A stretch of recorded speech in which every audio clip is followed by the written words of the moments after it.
Nothing beats a warm fire on a cold winter's day, especially when you are burning firewood you cut, stacked, and stoked yourself.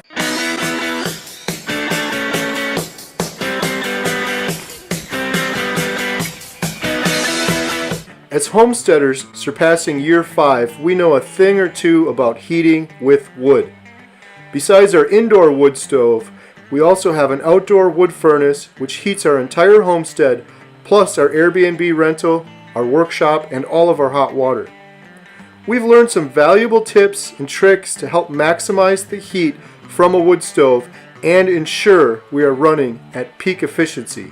In today's episode of Homestead How, we are going to share with you some tips and tricks to maximize the heat from your wood stove. We're going to share these tips while we play some of our best wood stove related YouTube videos in the background. Our last wood stove video now has over 1.3 million views. Links to each of these videos are included in the description. Now let's get started. Tip number 1, maximize draft. Ensure your chimney is clean. This is important for safety and to help prevent chimney fires, but it can also increase the efficiency of your wood stove. It's all about good airflow. Think of your wood stove like an engine. If you neglect to maintain your engine and it's running old, dirty oil and stale gas, you won't get peak performance or maximum horsepower. The same could be said for your chimney. A dirty chimney can lead to fires and poor airflow and overall poor performance. We bought this drill attachment tool at our local home improvement store, and it makes the job of cleaning the chimney easier. At the end of each burning season, we clean both our indoor wood stove chimney and our central boiler outdoor wood burner. Tip number 2, burn seasoned firewood. I know this is common sense, but it has to be said. Freshly cut or green wood burns inefficiently and produces large amounts of smoke. Seasoned wood has had an entire year or season to dry, and it burns hotter and more efficiently. We also like to keep a tall stack of wood near our wood stove to allow it to dry out even more just before burning. Tip number 3, use fans. We used a heat-powered eco fan on top of our wood stove. These are sold on Amazon and elsewhere. These neat little fans require no batteries or plug-in power, and they convert the heat from your wood stove into electricity to power the fan. We have 3 heating areas adjacent to our wood stove, and we use our EcoFan to direct the hot air into those areas. Our wood stove is centered in our living room, but during the day I work from my office, and I aim the fan towards my office door to direct heat into my office. We also have very high ceilings, and so we use our ceiling fan in reverse. There's a little switch on the fan to help circulate the warm air near the top of the ceiling down to the floor. Some wood stoves also have an optional electric fan built in, or you can purchase one. I've seen these for sale on Amazon. We have one on our wood stove, and it really does move a lot of air. Electric box fans, traditionally used to keep things cool in the summertime, also work well to circulate heat.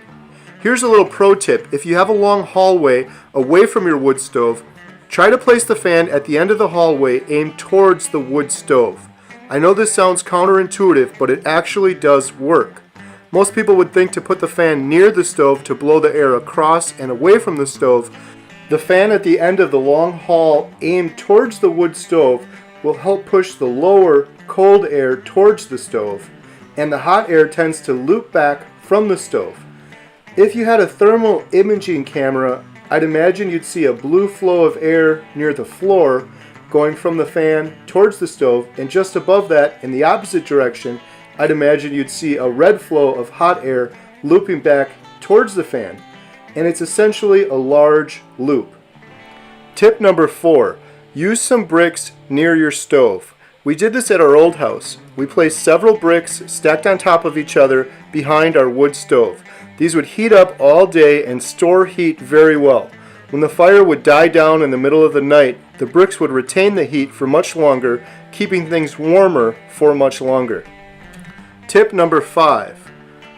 In high school, I was a cook at an Italian restaurant. One thing Chef Tony taught me was, if you are a lookin', you ain't a cooking.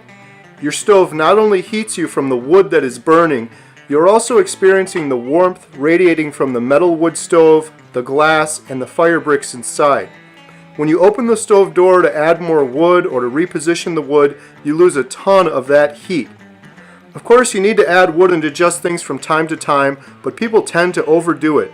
If you open your stove just a few less times per day, your overall heat production will stretch out much, much further.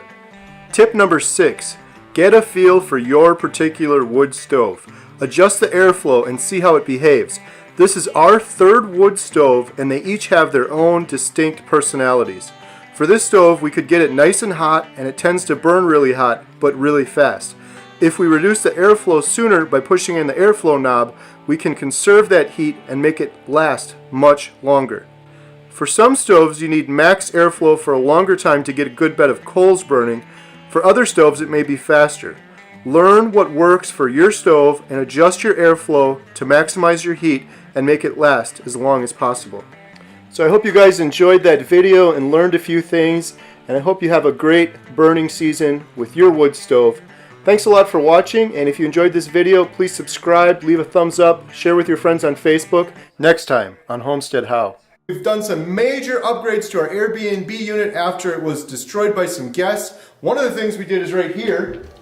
This thing is so cool. If you watched the last video, you've seen this one already. We built a TV lift cabinet. We also did